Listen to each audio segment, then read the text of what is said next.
Baik pemirsa, kita akan lanjutkan dengan informasi. Ketua Parisada Hindu Dharma Indonesia atau PHDI Kabupaten Badung, Gede Rudia Adiputra mengatakan tantangan umat Hindu ke depan adalah meningkatkan pemahaman tentang sanatana dharma.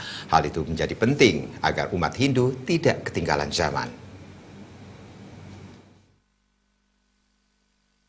Menurut Ketua PHDI Kabupaten Badung, Gede Rudia Adiputra, ajaran agama Hindu adalah sanatana dharma yang harus dipahami oleh umat Hindu secara utuh. Tanpa pemahaman tentang ajaran tersebut, niscaya umat Hindu akan ketinggalan zaman, karena ajaran Hindu sejatinya up to date. Mindset umat Hindu perlu dibenahi atau disesuaikan untuk menerjemahkan ajaran agama agar nantinya tidak timbul rasa berat beragama. Hal ini menjadi tantangan umat ke depan dan PHDI selaku pengayom umat. Benahi, kita sesuaikan ya dengan kemampuan kita untuk menerjemahkan ajaran agama.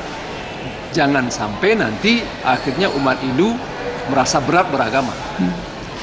Saya punya keyakinan semakin utuh, semakin dalam, semakin seimbang umat Hindu memahami ajaran agama, dia akan mampu beragama semakin efektif, ya, sesuai dengan kemajuan zaman, pasti.